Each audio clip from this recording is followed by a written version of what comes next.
السلام عليكم، مرحبا بكم اخواتي من جديد في قناتي فاطمه كويزين. ان شاء الله تكونوا كامل بخير بصحه جيده. درسكم اليوم فيديو جديد وكيفيه جديده ان شاء الله راح نال اعجابكم، وهي عباره عن طريقه للاطفال الصغار للتخلص من الكحبه والكحه، وعندهم سعال كثير يؤدي الى التقيؤ والغوشات.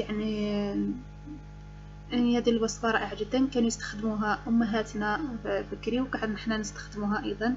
مفيدة جدا خاصة الأطفال الصغار، من عمر صغير جدا، من الطفل منذ ولادته حتى يكبر. وصفة سهلة جدا ومضمونة وناجحة 100%. راح تشوفوا الفرق من أول استعمال بإذن الله. كل ما نحتاج ليه هو نحتاج قطع من القماش، من احسن تكون قماش قطنيه باش تدفي لنا الجسم تاع الطفل تاعنا. ونحتاج زيت يكون دافي، زيت زيتون دافي. ونحتاج الخلطه هذه كنت استعملتها لكم من قبل تحبس السعال.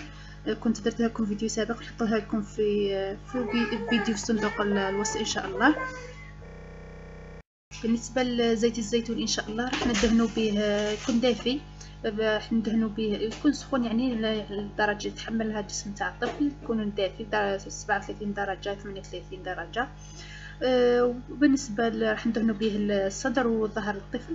ما بالنسبه لهذه الخلطه هذه اللي كان سبق لي ودرتها لكم في فيديو سابق، نحط لكم تحضير تاع صندوق الوصف، وهي عباره عن عسل حر وعصير البصل والقليل من قطرات من الليمون. بالنسبه لهذا المشروب هذا نمدوه للاطفال من فوق عمر سنه، من فوق سنه.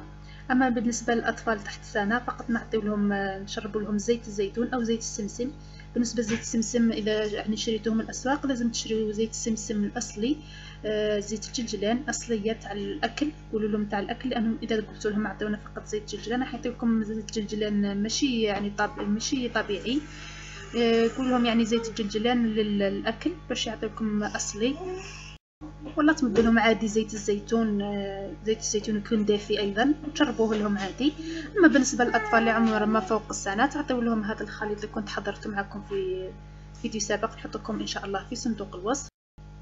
بالنسبه للطريقه، هذه الطريقه تستعمل فقط في الليل، تستعملوها الطفل تاعكم في الليل كي يكون راح وقت النوم، يكون راح ينام.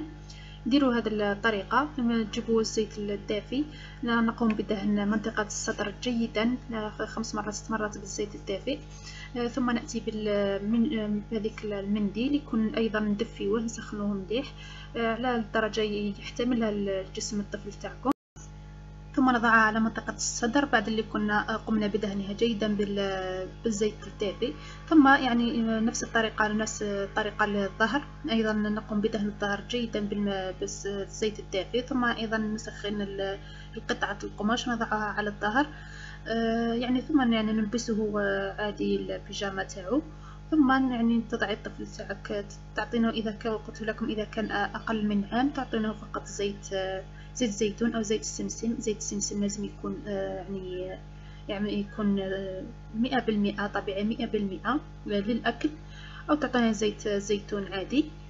أما بالنسبة للأطفال ما فوق السنة تقوم بنفس العملية، ما تعطينهم هذا يشرب ذلك الخليط.